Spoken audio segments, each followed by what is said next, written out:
जय श्री रामचंद्र की जय। जय जय मेरा पुरुषोत्तम दशरथ नंदन रामचंद्र की जय। जय भगवान श्री रामचंद्र अयोध्यात 22 জানুয়ারি तारिखे प्राण प्रतिष्ठा करा हब। राम मंदिर निर्माण करार काम इतिमध्ये सम्पूर्ण हो उठिसे। गतिके आमार मर्यादा पुरुषोत्तम मर्यादा पुरुषोत्तम दशरथ नंदन रामचंद्र की जय। जय भगवान रामचंद्र प्राण प्रतिष्ठा करिब 22 জানুয়ারি तारिखे अयोध्यात। और आमार यार परा सुदूर 1250 किलोमीटर दूरत आमी किछु सामग्री भगवानर नामत पठियाबले पाई आमी आसलते निजके धन्य मानिसु।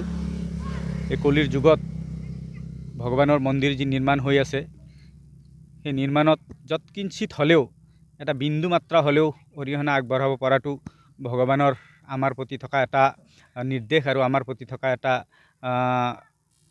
সৎ দৃষ্টিকোণ বা ভাল আজ্ঞা বুলি আমি অনুধাৱন কৰিছোঁ।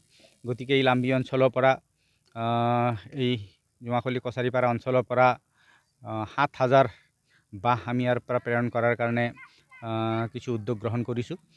গতিকে ভগৱানৰ নিৰ্দেশ আমি নিশ্চিতভাৱে পালন কৰি আমি নিজকে সৌভাগ্যৱান বুলি বিবেচনা কৰিছোঁ।